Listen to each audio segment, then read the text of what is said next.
And I'm telling you right now that even with the entire crew of the Defiant with him, my father would never try to pull off something like this. We're Red Squad, and we can do anything. Red Squad, Red Squad, Red Squad, Red Squad, Red Squad, Squad, Red Squad, Red Squad. Roll for reaction, two nerds with quick wit, press played in action. We have been continuing our series of Star Trek coming-of-age stories. It's Deep Space Nine, Valiant. You all set? I'm set.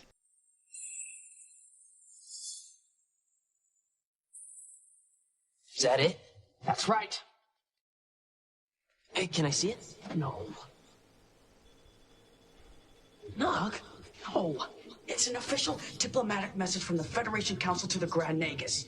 It's for his eyes only. Yeah, but Now, Jake is a writer like Cisco's son, but during the war, he's a war correspondent, basically. So he's got his nose and shit. Jake is fancy clothes boy. Oh, sorry. Wait. But this could be a really big story, Nog. The people have a right to know. Forget it. You're not getting anywhere near the Grand Nagus. Looks like our sensors are being jammed. Yeah. Jim Hadar warships. Well, Hang on.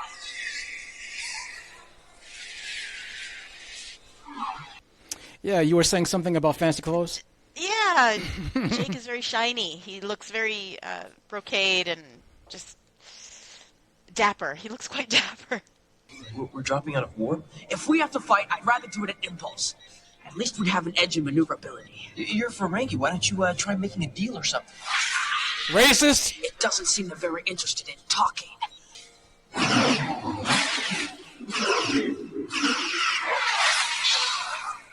Shield's down 30%. I see it. There's another ship coming in. Bearing 170 Mark 215. It's Jabba Dark, that's it. It's the Defiant. What? That's not the Defiant. This ship's registry number is NCC 74210. Yours says Valiant.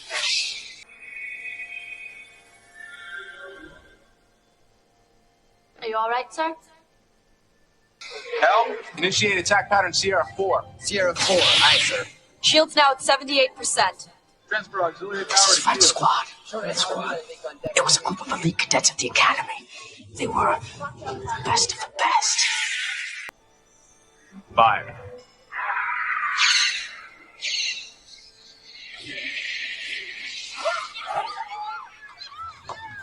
I'm Tim Waters, commanding officer. Welcome aboard. Thank you, sir. Sir is correct, Ensign. I was given a battlefield commission and commanded this vessel by the late Captain Ramirez. Babies. This is very much like a war, and you churn through people, and then you end up with kids. Barely out of being kids. What the hell? Like, the first time that I saw it, I was, like, thinking, like, some sort of retrovirus, like, you know, kind of, like, infected them, De-aging? because there was an episode of TNG where, like, Picard and Guinan and the Bajoran Ensign Ro and, oh yeah, Miles' wife Keiko, they got transformed to being 12 years old because of a transporter accident. We have cadets here as young as 17 who are doing the job of officers twice their age. But we're also seriously undermanned. I could use another officer. I'd be real happy to officer. do whatever I can, sir. At this moment, you are chief engineer. Congratulations. Chief engineer? With rank of lieutenant commander. I don't think I'm ready for this. None of us were ready for the responsibility thrust upon us, Commander. But each of us found a way to rise to the occasion, do the job that had to be done. Ready or not, you are chief engineer. You can do this, Mr. Nog. Just have faith in yourself, faith in your shipmates. Everything will be fine.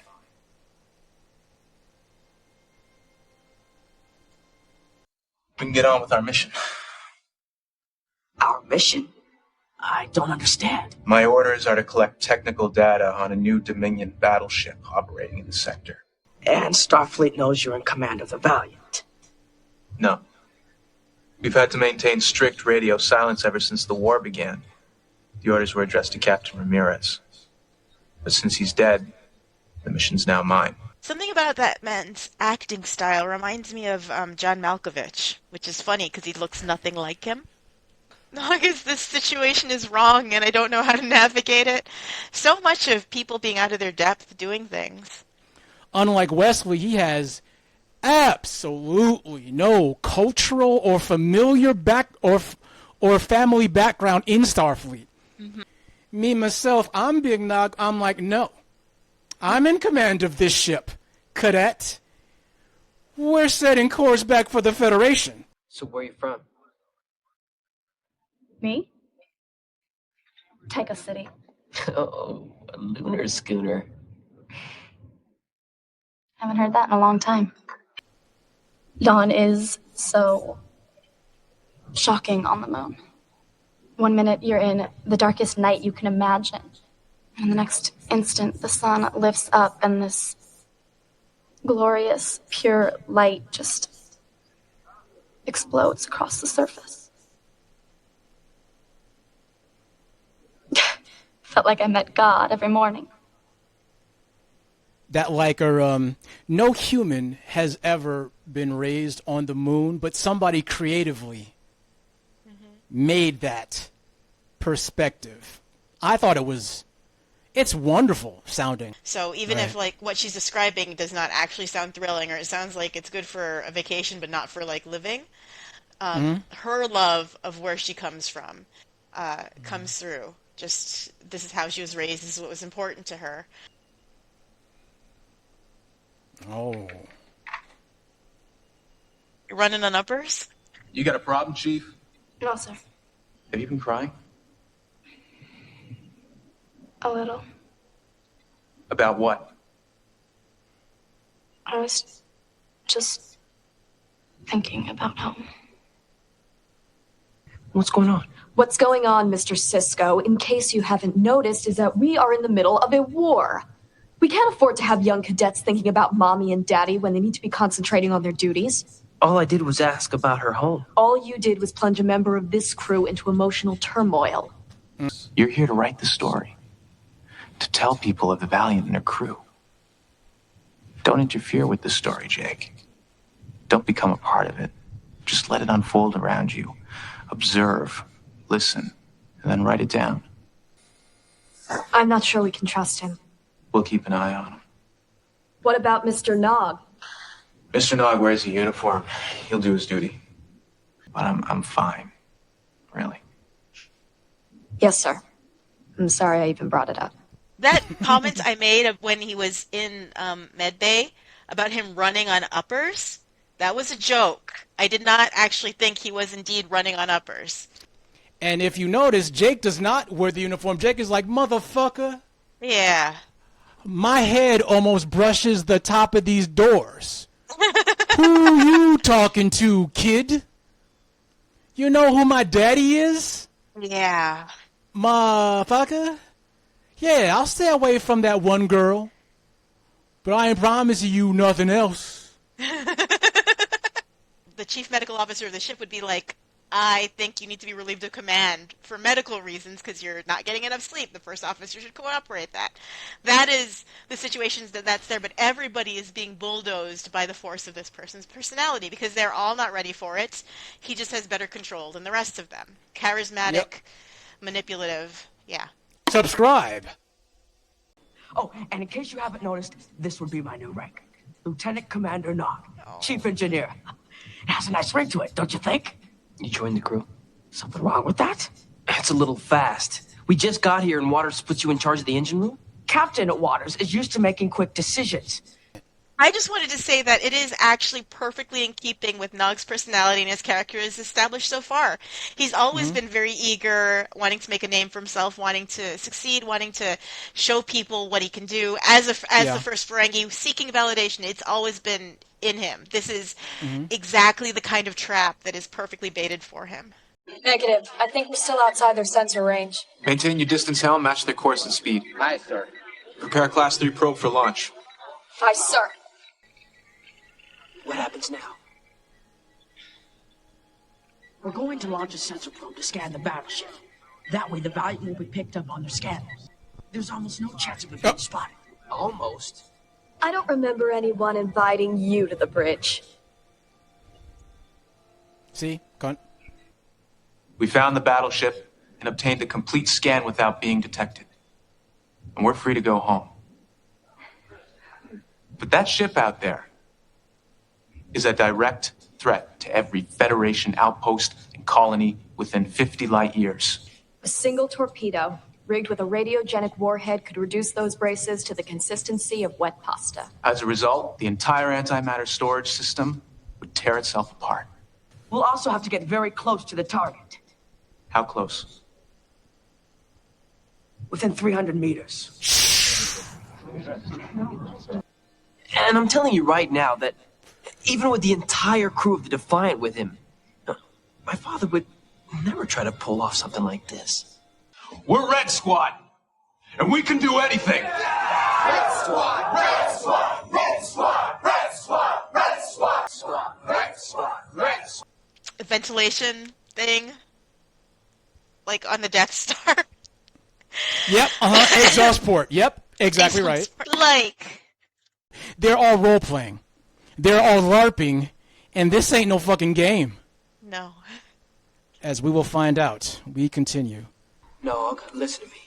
We're in way over our heads here. Now, someone told me that ship out there is twice the size of a Galaxy-class ship and 3 times as strong. That's accurate. And you really think we can go up against a ship like that? I'm part of something larger than myself. All you care about is you. That's right. All I care about is Jake Sisko and whether or not he's going to be killed by a bunch of delusional fanatics looking for martyrdom. Okay. The idea, him saying, you don't have any idea about sacrifice or what it takes to be a soldier, when Jake lost his mother because of his family's thing, his whole life, and he's grown up in these situations, is kind of bullshit, and he deserves a kick around the ear for that, I think. Jake taught him how to read, and Jake was tutoring him so that he had the confidence to go and actually enter into the school that, like, Chief O'Brien's wife set up on the station. That is the foundation of their relationship. And look at him now. Yeah, that's rough. Mr. Sisko! Gestapo! I'm afraid you'll have to miss all the fun. You're going to spend the rest of this mission in the brig. No matter what century that we're in, a black man is still a black man. Montage! Why are these scientists getting... Wow, they are thin if a scientist is getting his, like, fucking... I want you to look at this moment in your life. Take it in. Appreciate the fact that you are on this ship with this group of people, this point in history. Twice the size of the Enterprise.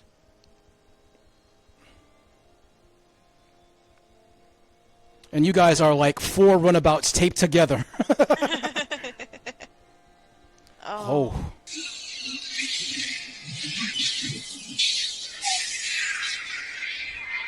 I've acquired the target.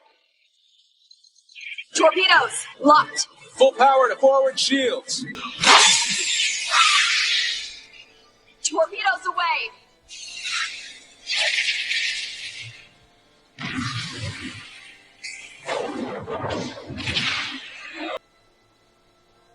Minor consequence.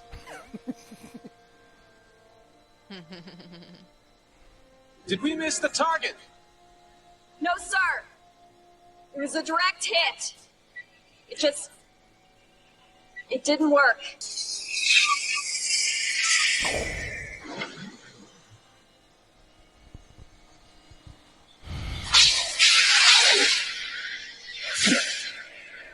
The whole reach on deck 2.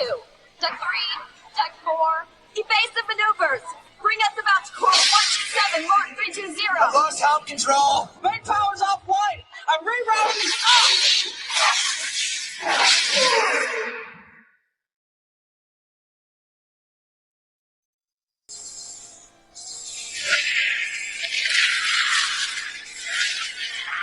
Yeah, maybe his fake leg is aching. No, it's over. The captain wanted us The captain is dead, Chief. They're all dead. I'm in command.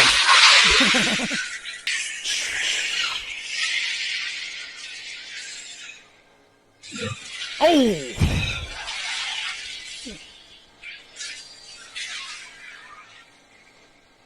Oh! Wow. Subscribe!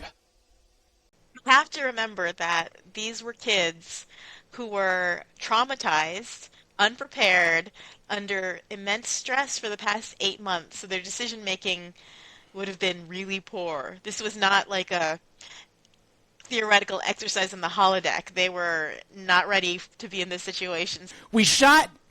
Boom! Yay! None of that. Boom! Scan back. Did we do it yet? Nope, it didn't work. Warp! Like, immediately. Let's fuck off now, yeah. Ugh. Exactly. Like... Everybody with Nog made it. The essential characters and our Luna Schooner. Let ourselves blindly follow Captain Waters. He led us over a cliff. If he failed, it's because we failed him. He may have been a hero. He may even have been a great man. But in the end, he was a bad captain. Like... Subscribe! Okay. Theme. Okay, great. Okay. Excellent. Idealism versus inexperience, basically, is what the theme of this thing is. And it's interesting that we saw this after the first duty, because this is Nick Locarno magnified, like, you know. And these are the same traits also that are, like, going into it, except that Nick Locarno at least was sober. He wasn't like, you know. I mean, it's cool that they got away with it for 8 months, but I mean, like, you know, if you're stuck at Warp 3, you don't cover much ground. Yeah. They were all small, they all looked so young. They were kids play acting, and it was really well reflected. Their condition. A little too much team spirit, guys, come on. Exactly right, but that's what DS9 does, is that, like, it explores those, like, things that TNG took for granted. But yeah, what do you think out there? Like, leave in the comments, do you think that the Federation should reinstitute corporal punishment, like whoopings and the belt and switches and things like that? Like, you know, should that be part of the academy? How would you compare this take on immature adults to more modern takes of the expectations we have of our youth? Mm-hmm. Yeah, well, you know, definitely so. Definitely so. And while you're at it, go ahead and compare this to Starfleet Academy if you want to. And, yeah, so leave a comment. And what else can they do for us, Parrish? They can like and subscribe. They can like and subscribe, yep. So we're going to head to the escape pods. And we'll see you guys later. And we'll survive, actually. Yes. Wow, just 3 out of the whole... Digging Pierce watching with the crew in the mix. Comment and subscribe, yeah, we'll shout you out next. Sci-fi, fantasy, drama or comedy, movie or TV, we'll say must see or leave it be. Get your drink and scram, get ready to lock in. Roll for reaction, players, y'all about to win.